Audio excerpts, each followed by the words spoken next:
নমস্কার, নবরান্নাঘরে একটা নতুন রেসিপিতে তোমাদের সবাইকে আবারও অনেক অনেক স্বাগত। আজকে একটা একদম অন্যরকম আর আমার তো খুবই প্রিয় এরকম একটা রেসিপি নিয়ে চলে এলাম। তো চলো, এক্ষুনি আমি বলবো না কি বানাচ্ছি, বানাতে বানাতেই কিন্তু বলবো। তো চলো দেখে নি কি কি লাগছে। এখানে আছে সুজি এক বাটি, দুধ আর জল একসাথে করে এক বাটি করেছি, আর নিয়েছি গুঁড়ো দুধ হাফ বাটি, আর রয়েছে চিনি আর ঘি। কড়াই বসিয়ে দিয়েছি, কড়াই গরম হয়ে গেছে। এবার এর মধ্যে সুজিটা দেব, দিয়ে দিচ্ছি 2 চামচ ঘি। সুজিটা ভালো করে ঘি দিয়ে ভেজে নিতে হবে আগে।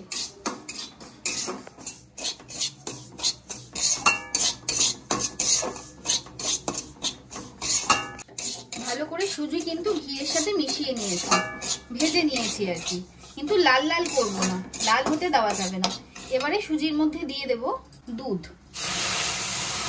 অল্প অল্প করে দেব, দিয়ে নাড়তে থাকবো।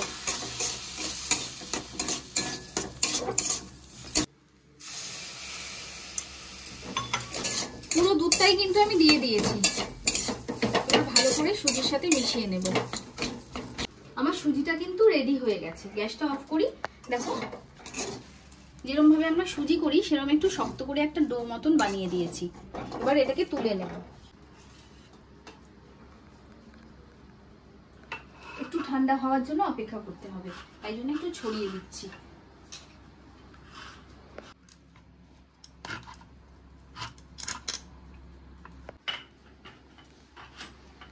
সুজিটা মোটামুটি নরমাল টেম্পারেচারে এসে গেছে, আর এটাকে আমি এরকম ভাবে হাতের সাহায্যে কিন্তু এরকম চেপে নিয়েছি।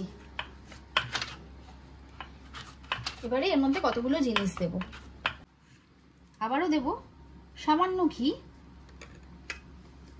যে গুঁড়ো দুধটা রেখেছিলাম সেই দুধটা পুরোটাই দিয়ে দেব। আর দিচ্ছি সামান্য একদম 1 চামচ চিনি, দিয়ে দিচ্ছি বেকিং পাউডার, দেখো একদম অল্প পরিমাণে, আর দিচ্ছি খাওয়ার সোডা, দেখো একদম সামান্য।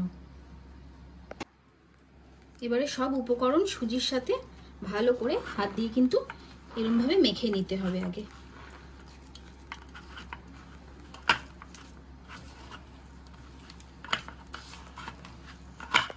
সুজিটা আমি ভালো করে সমস্ত উপকরণের সাথে মেখে নিয়েছি। এভাবে আমি এটাকে 10 মিনিট রেখে দেবো ঢেকে। এবারে একটা শিরা তৈরি করে নেব। দিয়ে দিচ্ছি 1 বাটি চিনি,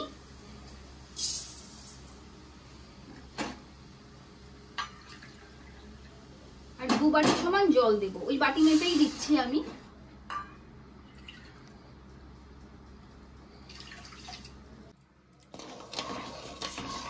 জাস্ট চিনিটা গোলা পর্যন্তই কিন্তু আমরা অপেক্ষা করবো, কোনো ঘন শিরার দরকার নেই। দেখো মেখে রেখেছিলাম, ওটাকে আরেকবার হাত দিয়ে ভালো করে মেখে নেব।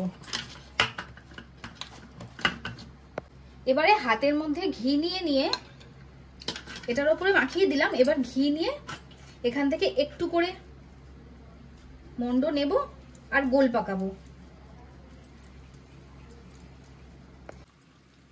গোলটা এমন ভাবে পাকাতে হবে যাতে এর গায়ে কোনো রকম ফাটা না থাকে। দেখো এই যে এই জিনিসটা এরকম যেন ফাটা না থাকে, সেরকম ভাবেই গোল একদম মসৃণ ভাবে গোলটা পাকাতে হবে।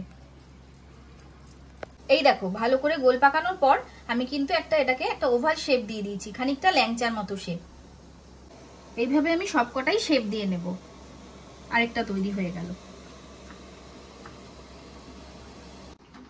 আমার শিরা কিন্তু একদম তৈরি হয়ে গেছে। দেখো চিনি গলে গেছে জলের সাথে, ব্যাস এইটুকুই পাতলা লাগবে, একদম পাতলা শিরা লাগবে।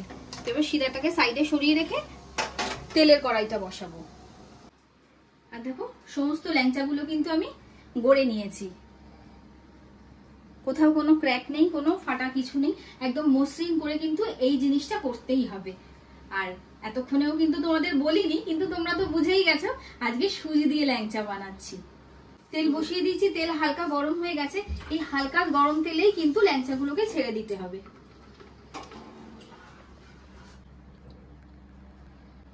সব ল্যাংচা তো একসাথে দেওয়া যাবে না, অল্প অল্প করে দেব।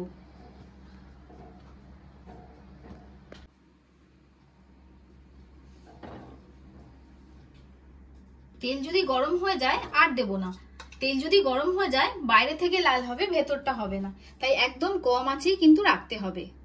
দেখো তেল থেকে কি সুন্দর বুদবুদ করে বাবলস উঠতে শুরু করে দিয়েছে। আমি কিন্তু এখনো নাড়িনি, যখন হয়ে যাবে অটোমেটিক ওপরে উঠতে থাকবে ল্যাংচাগুলো। দেখো সব ল্যাংচাগুলো উপরে একদম ভেসে উঠেছে।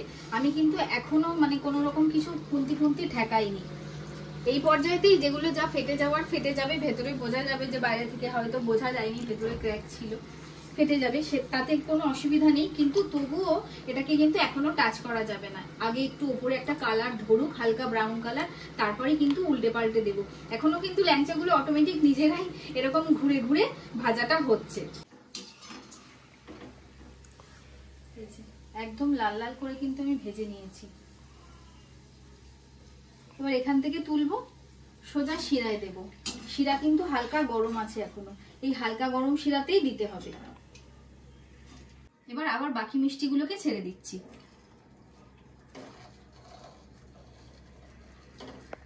মিষ্টিগুলো শিরার মধ্যে দিয়ে মিনিট 2 কিন্তু ভালো মতো ফুটিয়ে নিতে হবে।